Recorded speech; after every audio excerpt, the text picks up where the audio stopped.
everybody. Welcome to Dattitude on this Friday morning. I'm Jim Derry. He is Larry Holder. We're going to talk about the Saints and the Panthers and all kinds of stuff. And Larry, you got your Christmas tree in the background. I got my chopping wood shirt on. What do you think? I'm going to chop some wood. Oh my gosh, is that ever a football cliche? I mean, you could also have the stump in the locker room and then miss and then chop your leg like I think it was some Jaguars kicker did that once. I forget which one. I don't want to say it was Josh Scobie. It might have been, but I don't think it was him. Well, we're going to chop some wood on the show today. And in fact, for those of you watching, if you're on YouTube, if you're on Facebook, you can access some. You get it? You can access some. I've even got the elf on the shelf up other side, up somewhere around here. Mine apparently flew in the kitchen, so mine can't be on the show today. Ours is watching you, Jim. Watching, judging, watching. Well, I already know I'm getting a lump of coal, so it is what it is. And, things probably don't like me very much. I've been kind of mean to them, but it is what it is. It's been a rough go as we talk about Saints-Panthers here this week, Larry, and it's kind of must-win. No, it's not kind of. It's must-win time in the Dome this Sunday, isn't it? I tend not to use that term when it's not absolutely necessary, but all you have to do is watch, and that would have been awful if you watched it because I put myself through it last night. Watch the Steelers lose to the Patriots, and it's the second week in a row they lost to a 10-plus loss team, and they are in the playoff hunt, and that's with a banged-up quarterback. And look, the Saints would be on the verge of doing that if they lose this game and then go up against the Giants next week. This is a scenario where you have to win these next two games if you think or want to be viable, especially given you're not going to be first place in the division no matter if you win this week because Atlanta's playing Tampa. The winner of that will jump to first place. But to even have any sort of pulse in any kind of playoff hunt, you've got to win this game. And then if you lose this game, where does morale go? I mean, give me a break. I mean, it goes down the toilet. Playoffs? You talking playoffs? Still. I mean, it's sad.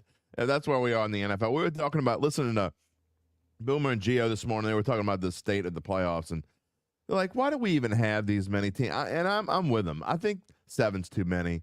I think 6 is probably the right number. I think the top 2 teams earn a bye. But really in the NFC, is there any scenario where you see anyone other than the Niners, Eagles, or Cowboys going to the Super Bowl out of the NFC? Let's get real. I think Detroit has a shot. No, on a good. You put it together a couple of good days. Come on, man. Winning some shootouts. Detroit's not good. I'm not saying they're good, but I'm not going to say, you never know. Did you think the Giants would win the Super Bowl in 2017? The only reason why Jared Goff went to the Super Bowl previously, with a much better team, by the way, is the fact that he got A, the no call, and B, had this fantastic, just unbelievable defense, and he still couldn't win the Super Bowl. So, I mean, that dude ain't going to the Super Bowl again, ever. He's never going to the Super Bowl I'm not trying to again. make the argument that they're going to go, but I'm just going to say they're at least a viable playoff team. Like, the other ones, who in the NFC would you say, man, that's going to be a really viable playoff team? Like, I think they can win a game in the playoffs. Like, that's as far as I'm going. That first round of the NFC playoffs is really going to be bad. It's going to be bad football. You're going to have either the Niners or the Eagles playing whoever the 7th seed is, which is going to be bad.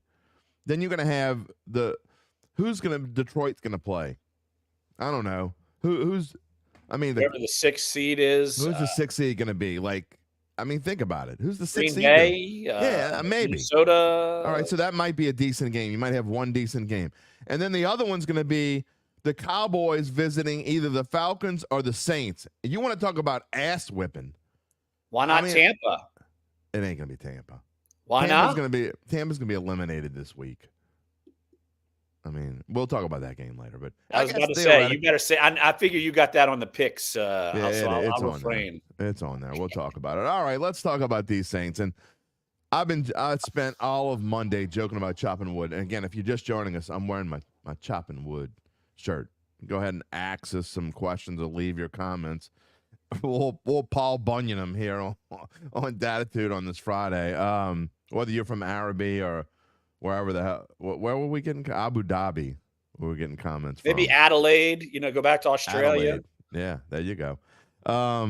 But you look at this team, and here's what scares me about the Panthers, and I'm trying not to fall into that negative, just thinking as bad as I can think. I'm trying not to think like that because that's how every Saints fan's thinking right now. But you're facing a Panthers team that it's not like your average 1-11 team. Your average 1-11 team is looking forward to getting the first pick of the draft, and they just keep losing, and it doesn't matter. This team has no reason to lose whatsoever because their first-round pick is going to the Chicago Bears. So they just don't have any reason to lose. They're going to come in here fighting, and really, they're much better than almost every one-win team I've seen at this point in the season. They're really not that bad. I mean, they're bad, but they're not that bad. Well, they're pretty bad. I mean, they're bad offensively. They can't move the football, but the Saints can't. Look at where the Saints have gone.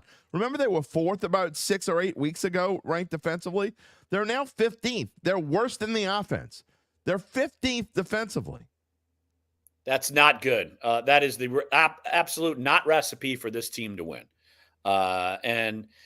You mentioned Carolina, and if you want to go check out what a dumpster fire that actually is, I would recommend going to go read my colleagues Joe Person and Diana Rossini, a huge expose on how bad it is in Carolina right now, and how there's really no hope, especially given they would have the top pick in the draft and it's not even theirs. And I thought Diana Rossini was spending all her time talking about Aaron Rodgers. Well, Aaron Rodgers, we're spending too much time maybe talking about her because he's so bitter that the leaks are coming. Poor Aaron Rodgers. That never happened before. Right. He just thinks anyway, that's a whole other topic that oh my gosh, don't even get me started about that clown. But no, Carolina, here's the thing. It's a weird thing because A, they're not playing for draft status.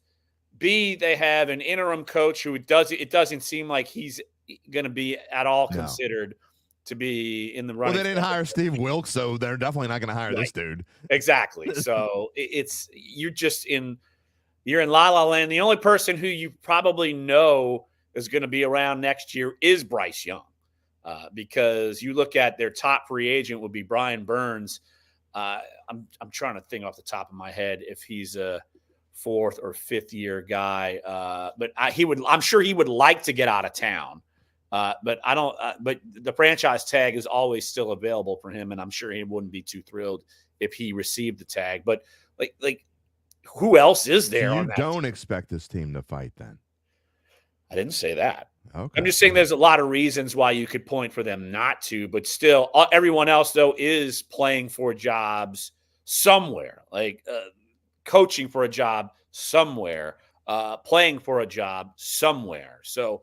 If you go in the dumpster, your stock after the season is not going to be very high if you're trying to be employed somewhere else. All right, we have a good comment here. That's a great segue.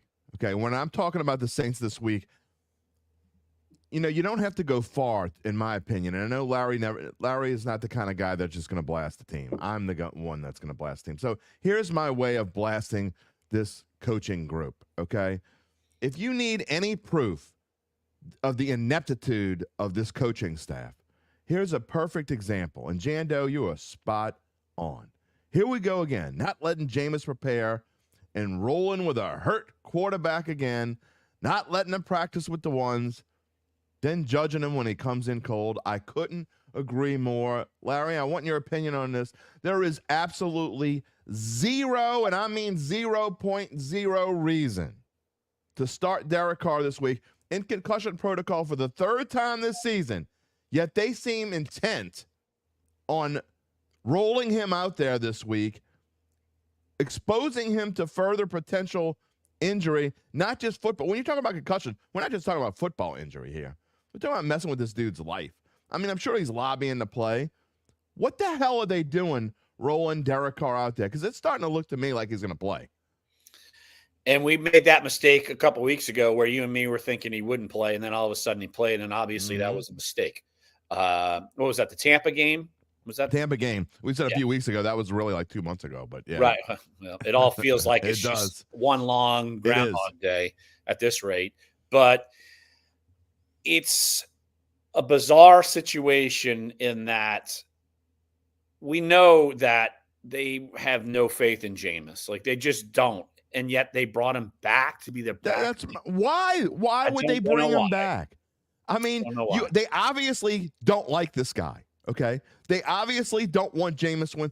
The only thing I can think of is they're scared to death that they are going to have a quarterback controversy. It's the only thing I can think of. That if it was a long-term thing where Derek Carr was going to be gone for a month, they know Jameis Winston could be a capable backup and survive for a month, could do a good job.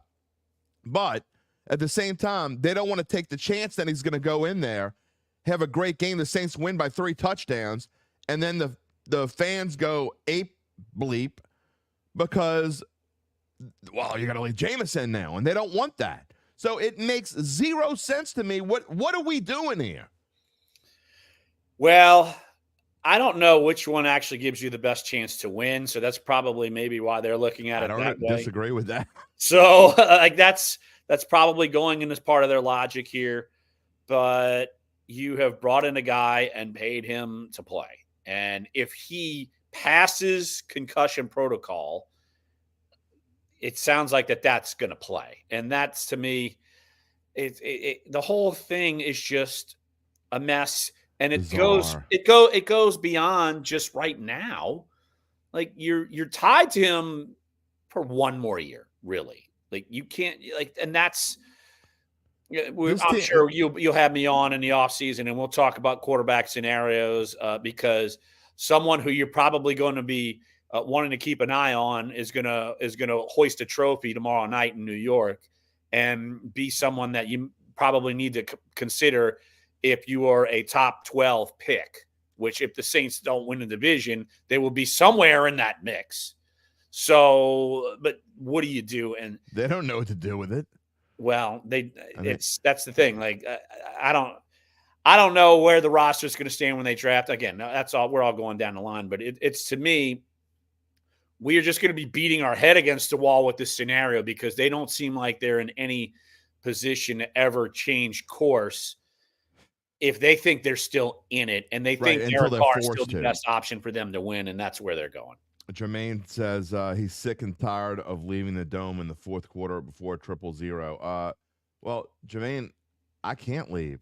I mean, when I get up there, I'm like stuck. And then not only that, I'm stuck like until they let the coaches down and we got to wait in a line to get in an elevator. We're at the top of the Dome. Myron knows what I'm talking about, and you got to just wait.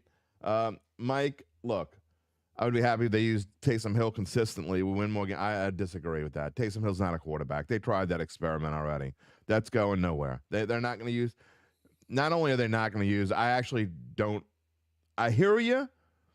I just don't think that works. They've tried that. Don, who's written me a lot over the past month or so, thank you for being a member of the I don't want to say Dattitude Nation. That sounds like I'm Bobby Hebert or something. Whatever. Our fans, our listeners. The Dattitudes. The Dattitudians.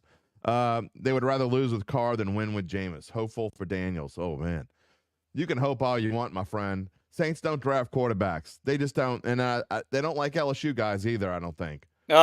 Here we go. I'm saying. What's the I'm pretty sure they would like Joe Burrow. Pretty sure they would have drafted him. Pretty sure. I'm pretty sure they wouldn't have. Oh my gosh, give me a break. Of course they don't draft quarterbacks. They would have drafted They just don't draft quarterbacks. Oh. All right. I don't know if it's Bashan or Bichon. Taysom Hill is your pick. Ain't going to happen. At this rate, Taysom Hill needs to be involved in the offense because I agreed wholeheartedly with that. And the thing is with Taysom, you can't have a guy who's going to run that hard in his running style and then expect him to be super accurate throwing the football the entire game. Like, that's like any quarterback who's a mobile guy is not taking the same kind of punishment that Taysom does. So involve him, yes, but put him as your every down quarterback, that's just not going to happen. Yeah, he's the human concussion protocol. If he played every down, he'd be in concussion protocol like all the time. Wouldn't you think? His whole body would be in concussion. Exactly. I mean, do you see when he takes his helmet off, what his head looks like? He's got like these indentations in his head, and looks like he just came out of a 12-round match with Floyd Mayweather or something. I don't know what the heck is going on. Look, I just going back to the whole thing, I just don't understand it. If I think any competent, normal organization would have come out on Tuesday, or maybe not on Monday. Tuesday's an off day, whatever. And Dennis Allen should have just said on Tuesday, you know what? And told him, dude, you're not playing this week. I don't care what the doctors say. I don't care if they clear you. I mean, let's just get it over with. I mean, that's what a normal coach of a successful franchise would have done. He would have come out and said, you're not playing this week, and then go along and practice as if with Jameis, with the ones, like Jando said earlier, and just let them start from the beginning. And I don't understand. I just don't get it. I mean, and now you're leaving this doubt. I mean, we're still look like we're saying here. You and I were debating for the Tampa game who was going to start, and I was sure Jameis was starting just because Derek Carr was. But now, I think the past has shown us that it probably is going to be Derek Carr. I mean, I think it's probably 75% chance it's Derek Carr. But the fact that we don't know here on Friday morning is absurd. It's not like it's a competitive advantage. I mean, None. I think that's the silliness of the whole thing. Your offense doesn't change regardless of who's in there, whatever. And well, here's the thing: it's internally, I'm sure they know, but I don't know how it benefits the Saints for them to come out and say who's going to do it publicly, because they know the pulse of the situation outside of the building is that the fan base has soured on Derek Carr. Like, they don't benefit themselves for, like, perception-wise if they say Derek's going to play. Like, it doesn't help them. So in that sense, that's probably one reason why they're doing it. And I've said this a few times in some other media appearances this week. How much of the biggest self-sabotage did the Saints pull last week when you switch quarterbacks consistently and fans go roar with Taysom Hill and they just boo the hell out of Carr when he comes back in? It's like the biggest self-sabotage you can have, and it happened constantly. I felt bad for that dude. I really did. Mark says Carr is healthy again. Are you a doctor? I doubt seriously, Mark. I appreciate you joining the show as often as you do, but I don't even think Derek Carr would tell you he's healthy. Even if he plays, he's not healthy. He's got other problems beyond his concussion. He's got rib injury. He's got all kinds of stuff going on. Jermaine recurring says, shoulder. That thing is recurring. Yeah, recurring is a good word to put it. At this point, Jermaine says, put Hayner in the game if we're out of the playoff picture, evaluate his game. That's the problem. They're not out of the playoff picture. I mean, I think they have, look, they're one game behind the Falcons and play them in the final week of the season, which will probably be the tiebreaker. They're not out of the playoff picture. I think they still have a really good chance to win this crappy division. And you might say, who cares? Don't win the division. You're better off if you don't. I can understand that viewpoint, but they're still in the playoff picture, so you can't do that. Mike saying we would have won with Derek Carr, but gave it 21 points in the first quarter. Derek Carr, I believe, was in there. So they gave up the 21 points when Derek Carr was playing. One of them was an interception. The pick wasn't his fault. Come on. It goes through the guy's hands. Come on. You can't blame Derek Carr for that. You can't. Okay. I mean, you just can't. I mean, okay. You should have caught it. I'm not saying anything. Play Taysom. At least he's fun to watch. Look, I appreciate all the comments and questions. The Saints just don't care what we think, right? Well, of course not. No, they don't. And do you think they watch any of this? I'm not talking about this show, but they say they're going to do. I finally noticed last week our colleagues started asking a little bit tougher questions after this past game. They have been kind of letting this group slide and not asking tough questions. but especially Kat never shies away. Kat Terrell never shies away from asking tough questions. Never has. But she really got Dennis Allen's goat last Sunday. And it was the first time I ever saw him get a little ticked off, which I thought was interesting. And then he backed off of it and apologized to her, which I thought was hysterical. I can't imagine Sean Payton ever apologizing, especially to Kat. But I think all of our colleagues are starting to ask a little tougher questions now. Do they feel any kind of pressure whatsoever, you think? I think they know that they have heat on them for sure. But they've always played the just almost slow and steady game. Like they should call themselves the Turtles. Exactly. The slow and steady. Yeah, they think slow and steady wins the race. Well, sometimes it does, but sometimes it doesn't. Sometimes you're just slow, and the person who's going fast just has enough gas to beat you. So slow and unsteady. Well, that's the thing. That's what it's becoming, the slow and unsteady. And but yeah, they know the pulse of what's going on. All you got to do is go on Sunday and you know the pulse. But here's the problem. I think they're just starting to notice it is the problem. I think they do notice it now, but I think probably before like 2-3 games ago, before there was a sea of blue at the bottom in the dome, before there were boos when Derek Carr came in the game and cheers when Taysom came in the game, I really think that this group was semi-oblivious to all this stuff. Well, they were actually sort of winning games. What did they win? 2 in a row? And, so yeah, exactly. Well, yeah, exactly. So, but they feel like, all right, well, they have the right people in the building and they, that sort of thing. And that's not what people want to hear because they have been consistently falling. I mean, record wise, that's just what it's been. And so, that's like I feel like that again. They know the pulse of what the public perception is right now, but a lot of times they feel like they're smarter than what is being smarter than your average bear, boo boo. Something like that. I mean, maybe stealing picnic baskets. I don't know. Chris says even if the Saints end up winning the division, would I mean, I guess either you or I mean, you can answer the question and keep Allen for next year. I wouldn't. Here's the deal. My opinion doesn't matter. Larry's opinion doesn't matter. Chris, your opinion doesn't matter. I've said this before, and I will say it again. Barring complete meltdown, which is possible at this point. I mean, I wouldn't have said it was possible a few weeks ago, but it's possible now. When you haven't won for a month and you're playing this schedule, it's absolutely possible they could have complete meltdown now. So, but barring that, they're not going to get rid of Dennis Allen.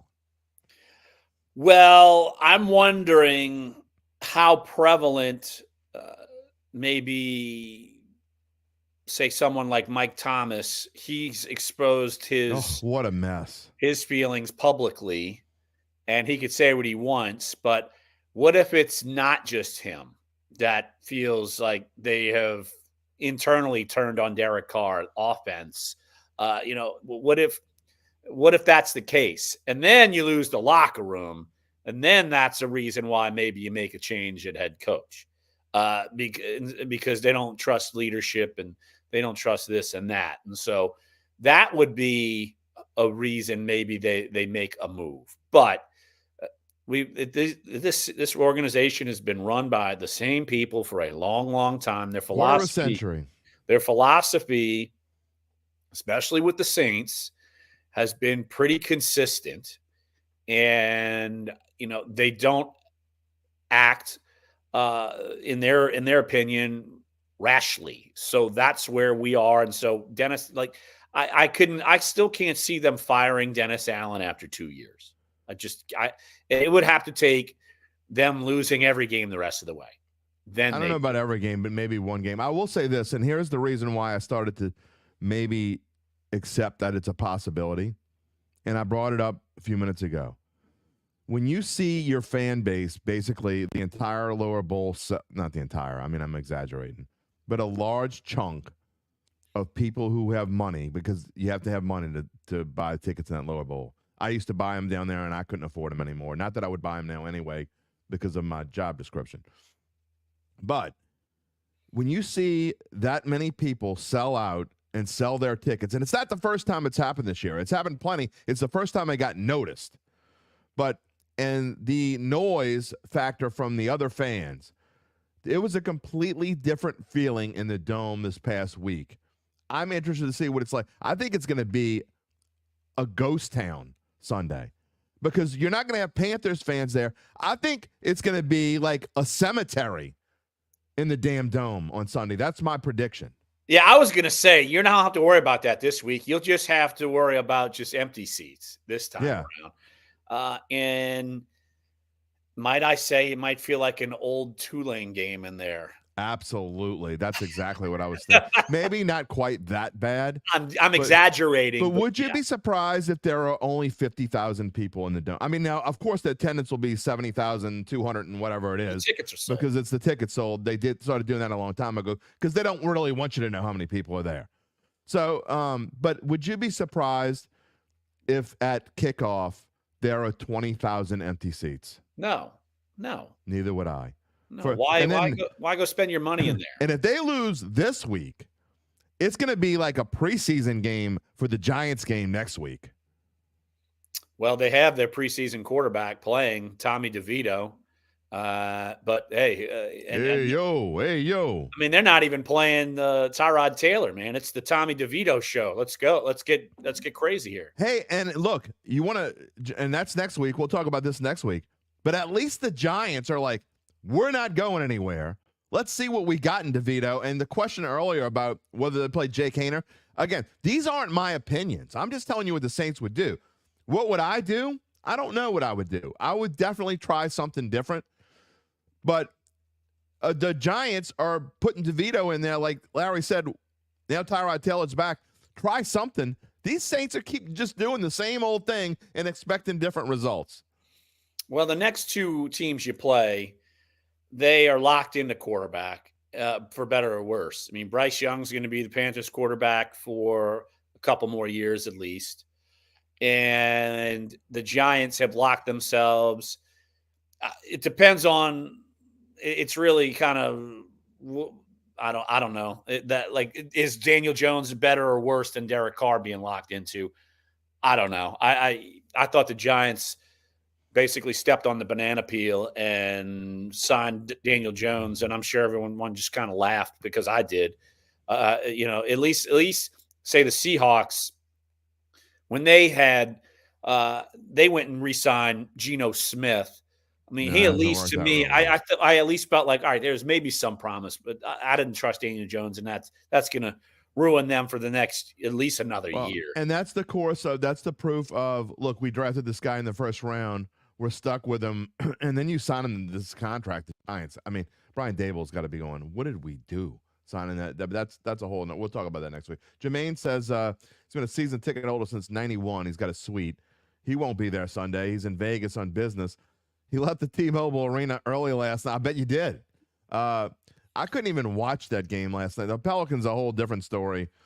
They had a lot of people thinking they could win last night, and then they got the doors blown off. But I couldn't watch that game. I cannot watch games on that court. I mean, that blue and red court would hurt I literally would rather watch the Patriots and Steelers, and I did. I tried to go back to I tried to go back to the Pelicans, and I couldn't do it. I had to go. I watched Patriots and Steelers over the Pelicans in the semifinals of this quote-unquote in-season tournament that means nothing. Well, I watched Steelers Patriots as well. Well, part of it is that's more my job. So mine too. I watched that, but yeah, it was. The court is it's hard awful. To do. It's hard. It is awful. I mean, I know 20-somethings probably like it, and maybe I'm just an old man. Get off my lawn, whatever. But that was so bad, Nathaniel. I'm not 100% sure what you're talking about, what I said yesterday. I appreciate you coming on again. And Nathaniel also becoming a regular here on all of our bet.NOLA.com shows. I said that you said I just don't like cars. I'm not exactly sure what you said. Maybe this is a little bit better. Yesterday, I said that you don't like car. I like car, and I think healthy. Okay, that's fair enough. That's a fair statement. I get you. I agree with that part. But you know, we've talked about this. The Saints obviously are determined to do. They're like stubborn. They're like kicking the mule. The mule just is going to do what the mule is going to do, and it's not going to change. their stripes. They just don't want to make a change. I don't understand what it is.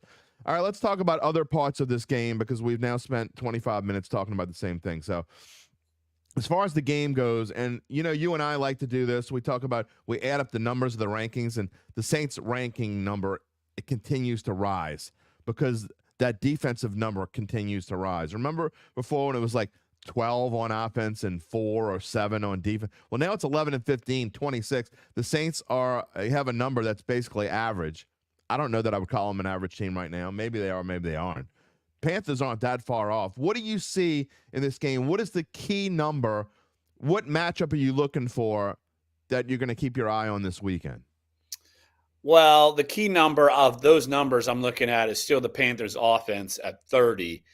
And you're wondering, man, if the Saints are falling off that much and they allow the Panthers offensively to move the football and be productive, then you've got a really, really, really massive problem. I mean, you already have a pretty significant problem, but the problem's bigger than what you even thought.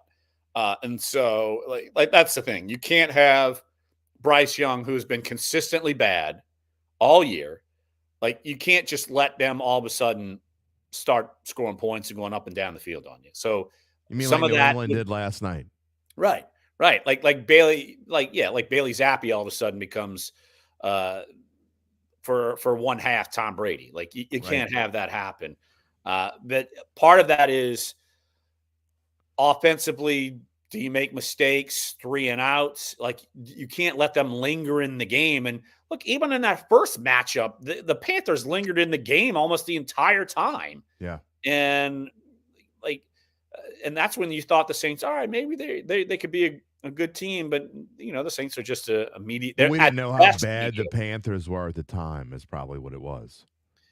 Yeah, I didn't think the Panthers would be as bad as they are, but yeah, they are. And so where do you go if you're defensively and you've got to just you can't let the Carolina score more than 14 points. I mean, they're not good enough to score more than that on your defense, even if it's middle of the road. They're not good enough to do that. So they do, like I said, bigger problems than maybe what we even envision. Two things that jump out at me here, which is why, again, we'll get to our predictions at the end of the show. But I think what looks best for the Saints, now whether they're able to take advantage of it or not is another story. We'll figure it out. But you look at the Saints passing, their passing defense is 7th. So that is still decent. Even without Lattimore, they've obviously struggled a little bit. The Panthers can't run the ball. They can't throw the ball. But really, Bryce Young, you talk about his struggles, 30th in passing against the Saints' 7th-ranked pass defense. And on the other side, I think this could be, if Taysom Hill is healthy, the combination of Taysom Hill and Alvin Kamara against the Panthers' 23rd-ranked rushing defense. They haven't really been able to stop anyone either. That 7th-ranked total defense is kind of a mirage, facade, whatever word you want to use, because other teams have been ahead by so much, have gotten turnovers maybe in the red zone or close to it. Those numbers may be a little bit skewed. Saints were in the game by running the football. I think you're exactly right. Like, you can't trust a pass game. I don't care who's in there. I'm not trusting it. Even it's funny, and people aren't going to like to hear this, but Derek Carr actually had some pretty good numbers toward the end of his playing time last week, and then he got hurt. But that's too little, too late. I get it, but still, running the football, you got to do that. I mean, if you can dominate running the football, like, Panthers aren't going to win playing catch up. Right. Like, you can't, and red zone's been terrible for the Saints. Can't settle for that. That keeps them in the game. All of a sudden, a couple fluky plays and you lose this game. So yeah, like, they have to be able to win the line of scrimmage offensively and run the football with the two guys you totally mentioned. I mean, that's the key to win. Things we talked about this week, and I know you're not the biggest point spread guy. When you make your picks, you pick, who's going to win the game and who's going to lose the game. My job is to go through and not just pick who's going to win, but who's going to cover, who's not going to cover. And one thing that's an interesting facet of this game is the sharps, the people with the money. We talked about this on Bayou Bets throughout the week. The people with the money have been betting on the Saints all year long. In fact, the report that I heard and read throughout the week is through 13 weeks of the NFL season, the Saints are the third most bet on team in football, which is amazing to me considering they have one of the worst against the spread records in football. I think they only have 2 wins this year against the spread. And so this number, the point I'm getting to is they're finally backing off, because this number, I think it opened at 6 very briefly, quickly went to 5.5. And now the Panthers are 5-point favorites, which means people are actually betting on the Panthers this week. The people with money have lost so much faith that even against the lowly Panthers, they're only going to give 5 points in the dome. It's kind of crazy. Well, the Saints, that surprises me too. My gosh. Hopefully they're betting that the Saints don't cover. Otherwise, they've been constantly losing. They've been betting that the Saints would cover. That's not good. They've been losing a lot of money. Yeah. They'd be living in a box down by the river or something. Down by the river. It's just an interesting spread. And I think that any other time, if you would have talked about this maybe a month ago before the Saints went on the skid, the Saints would probably be like an 8-point favorite at home against the no question. Panthers. No so question. It just goes to show you how far down this team has gone. No question. I mean, a month ago, you would thinking they'd be winning the division, and like this would be a shoe-in game. This is not a shoe-in game anymore. Question before, look, we're going to end the show with our Saints-Panthers prediction, like we always do. But before we move on to NFL, because there are 2 big matchups, really 3 matchups I want to talk about, 2 really big ones I want to talk about in the NFL this week. And by the way, for those who don't know, Larry Holder covers the NFL for The Athletic. He no longer just covers the Saints. He covers the entire NFL, The Athletic, and you can read his stuff there as I do every week. He's not like Diana Rossini getting Aaron Rodgers pissed off at him. He's doing his thing. I wouldn't mind doing it. So no, what? I know you wouldn't. My question to you before we move on to the NFL part is, you see in the headline, must win might not be a strong enough thing for the Saints on Sunday. Heard Sean Fazan saying the other night, and I think it's true, and I believe this actually. If the Saints were to lose this game, now we know Dennis Allen's not going to get fired unless if they lost like 49-0 or something, which ain't going to happen. Then all bets are off. Who knows what happens? But if the Saints were to lose this game, do you think that some kind of move is made internally? They've got to let somebody go. Like, we saw what happened with the Bills, and now they've made their moves. The Matt Canada got fired for the Steelers. Ken Dorsey, that was the name I was thinking of for the Bills. But do you think the Saints do something along those lines if they don't win this game? I think they're beyond the point of no return. So no, I don't think. What's the point? Like right. It wouldn't help matters. Right. They need someone outside the building in terms of assistant coaches to re-energize this thing. So I don't see how this helps. It would help anything. So yeah, I just no. I think they just stay status quo, and then changes will come at the end of the season. They have to. I'm sure they know some that. kind of change. Yeah, I will say this. All the things I say, people get mad at me when I say it, but I'm just telling you what's going to happen. I say Dennis Allen's not going to get fired, and I still honestly believe that. I mean, it's at least possible now. I don't think it's going to happen, but it's at least possible now. But that being said, there will be changes on this staff. One way, and I'm talking about even if they were somehow to win the rest of their games, which ain't going to happen either. There are going to be changes on this staff. We'll make our predictions at the end, but again, there are a couple games I want to talk about here. Let's start off with the one that's most important to Saints fans, I guess. Some Saints fans don't really care anymore. That's where we are. But the Bucs are playing basically in an elimination game for themselves. If the Bucs were to lose this game, they're done. They'd be, there's only 4 games left after this. So if they lose to the Falcons, they're 2 games back and would lose any tiebreaker, they're done. Does that play into here and what you're thinking about who might win this game? I don't know if that plays into it, but I am looking at quarterback play with this game. And me too. In Baker, I trust. Me too. I'm taking Tampa straight up to beat Atlanta and to muddy the race in the NFC South. I agree with you wholeheartedly. I think that, look, I said this yesterday. I liken Baker Mayfield to one of those dudes that everybody has that friend that you go out and every now and then you get in a fight. At least we did one in our younger days. You would get in a fight, and the dude would get pummeled, and he'd go to the ground, and he's like 5'8", and this 6'4" dude pummels him, hits him again, and he goes to the ground, and he just keeps going. And you're like, dude, just stay down. That's who Baker Mayfield is. He won't stay down. I got to give him credit. I don't think he's a very good quarterback, but the dude fights his ass off.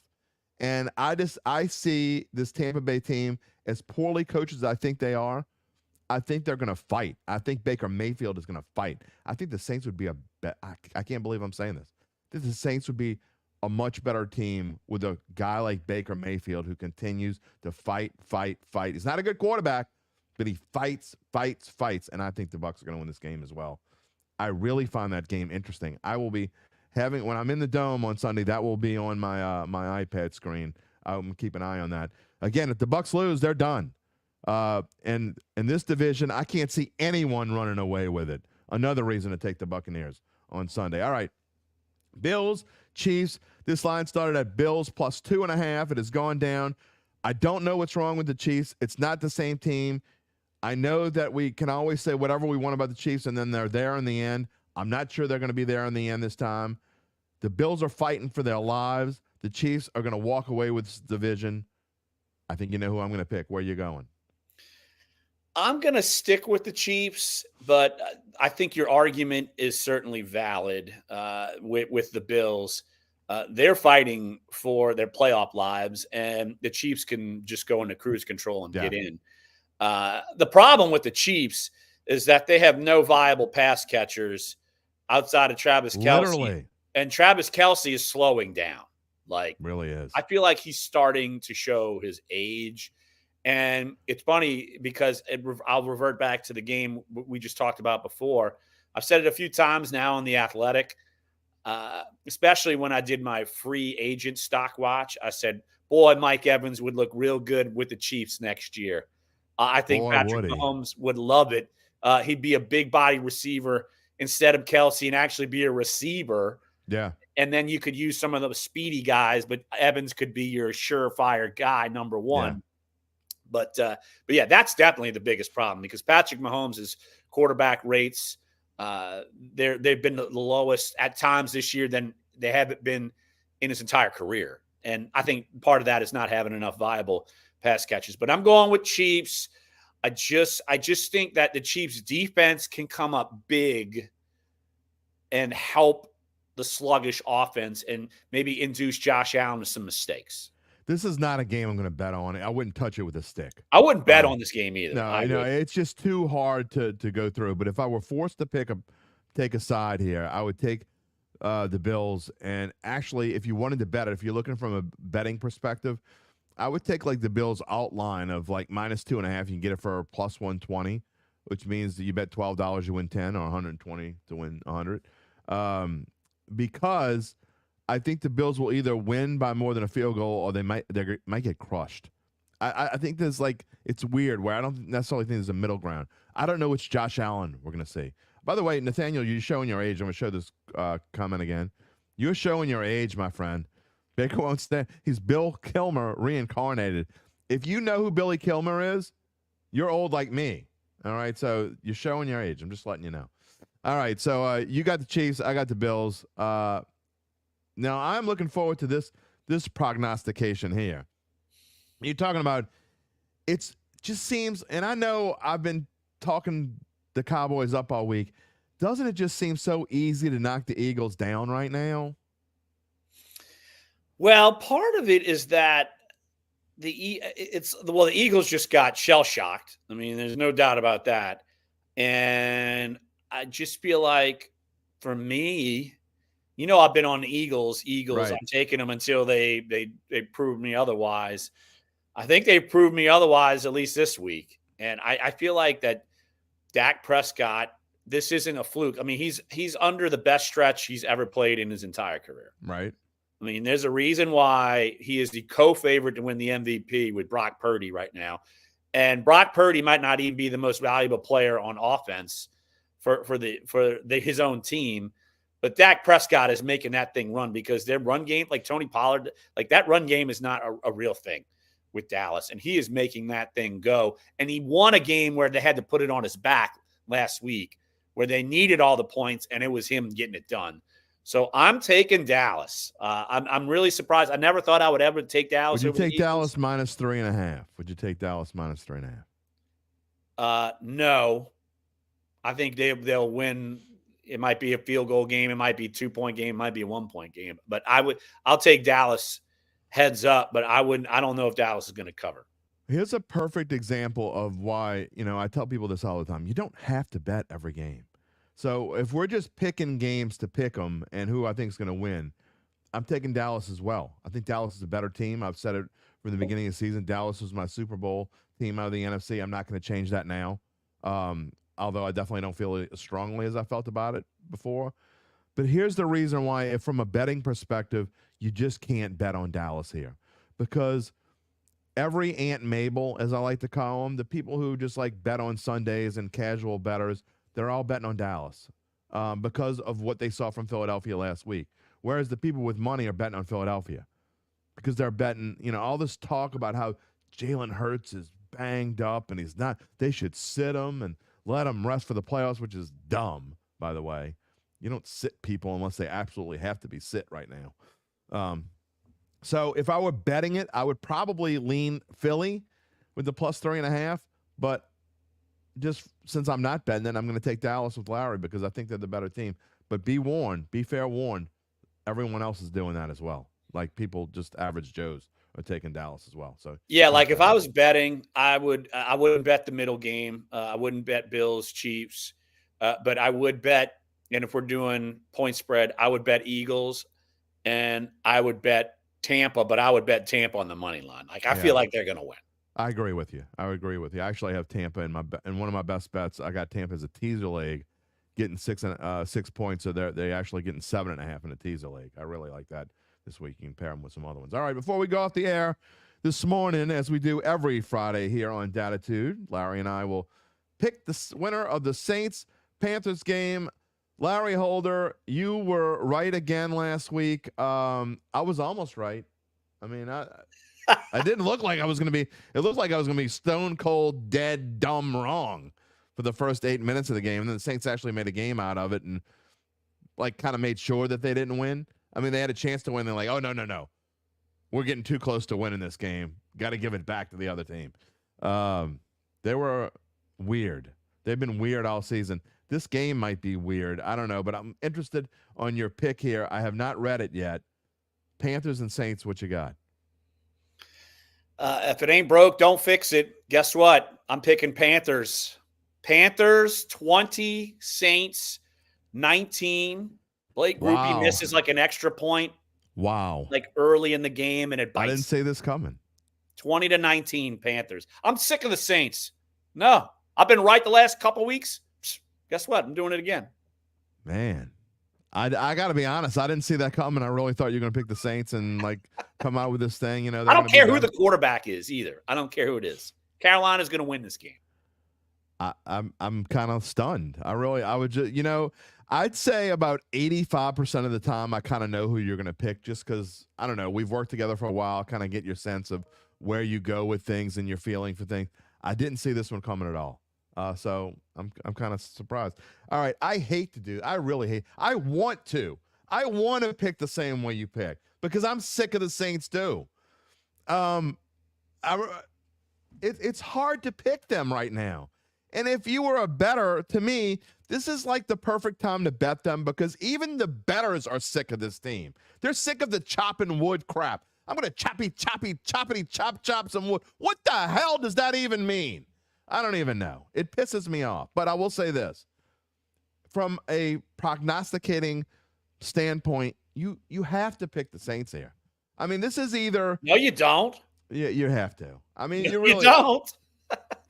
You didn't. You're right. But I'm talking about if you're bet, you either lead this game alone, which probably makes more sense, or you take the Saints because, again, everybody's picking against them this week. The bettors have had enough of them. But Vegas, here's the thing.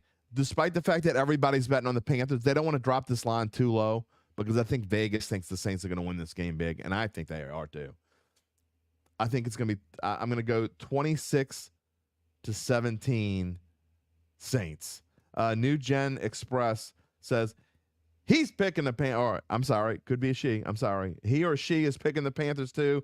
We have a garbage coaching staff and a garbage quarterback. We ain't winning nothing else this season. Chris Reed says in this game he thinks all the fans on both sides lose.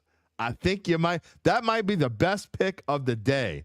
Both sides fans lose. Sean says you might say the same thing next week. Oh, really? No kidding. Sean says Saints all day. Again, the Saints are clearly, and it doesn't mean anything. I get it. The Saints are clearly the better team in this game. Does it mean they're going to win? No. But if they lose this game, and people who do what I do for a living aren't supposed to do it this way, but I probably won't pick them again. If they lose this game, I'm just out of protest. They're done, by the way, if they lose this game. If they lose this game, they're done.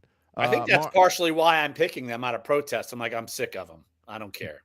Mark wants to know, is Taysom going to play? I'm sure he's going to play. I know he's banged up, but he's going to play. He's not going to start a quarterback if that's what you're asking, but he's going to play. $14 tickets right now on StubHub. Yikes. Jando says it ends in a 6-6 tie. Jando, if this game ends in a 6-6 tie, email me at jderry@theadvocate.com, and I've got to get you on the show next week. You will come on with Larry and I if this game ends in a 6-6 tie, because I'm going to have to know what the score is for the Giants game. That's for sure. All right, any final thoughts, Mr. Holder? I mean, you have to kind of watch this game, but what would you recommend would you recommend a Saints fan go Christmas shopping or something Sunday? Well, there are other games. I mean, you could go out and find your Jaden Daniels Heisman Trophy gear. It's got to be stuff out there Sunday, right? Yeah, that'll be good. That'll be uplifting. It's Mark's out there talking about it. Some guy from Lafitte's giving away 500 Fire Dennis Allen shirts Sunday, and I don't know if they're going to let him do that on Dome property, by the way, because I saw that same thing. And he was talking about where he was going to be, and I think it was on Dome prop. That may be a story. If they ask him to vacate the premises because he's giving away Fire Dennis Allen shirts on Dome property, we might have some. I did see, by the way, did you see these shirts that said for Florida State, if you can't beat them, cheat them? That's my well, people could accuse Florida State of doing that probably at some point in life too. You got a point. All right, last question before we go off the air. Do we pull for a win to make the playoffs and lose game one, or lose out to ensure Dennis Allen gets fired? I think you would think the same way as I do if you were a fan. You never, ever, ever, ever root for your team to lose. It doesn't do any good. You have no idea what's going to happen. If they lose out, then they lose out, do something stupid, and you're just pissed off because they still lost anyway, right? I feel like you want your team to make the playoffs. Exactly. I mean, why? You give yourself a shot. You want a shot. That's, to me, it's frustrating as it is. I still think you want your team to have a shot, and that's the thing. The Saints still have a shot. That's the thing. It's not like it's like it would be wishful thinking, because the team they have a bunch of good pieces still. So it wouldn't be like this total shock if they did all this, but just the way it's gone, you'd probably be surprised even with the pieces they have. But no, but that's the thing. I don't have a rooting interest. I don't win and I don't lose. So I still got to work no matter who's in the playoffs or not. So it doesn't matter to me, but still I'm also not putting, if I'm investing my money into this, I would still like to see a positive. Make it fun. Make it fun. Right. I mean, it's not fun if you cover this team. I mean, good Lord. Well, I'm just saying, if you're a fan, if I'm buying season tickets, I would like to see them have a reason to keep going to the game. Yeah, you want to be there at game one next year when they drop the NFC South champion banner, right? Well, you may want to, because if you win, you host a playoff game. Give yourself a shot. Yeah, you might have to host Dallas, and Yeah. that might be yucky, but oh well. Or the Eagles. What if the Eagles stumble and the Dallas wins the division? Either one. In fact, I think the Eagles would be worse. I think the Saints would lose to the Eagles. Just worse. tush push their way to a win in the dome. Every Saints play, tush push. The Saints don't handle mobile quarterbacks at all, and Jalen Hurts would make them look silly, in my opinion. But that's just my opinion. He did before he was even good. He did. Yeah. Finish your Christmas shopping? Not yet. No. Big stuff's been purchased. Right. But no. All right. Don't tell my kids though. Don't disappoint that elf up there.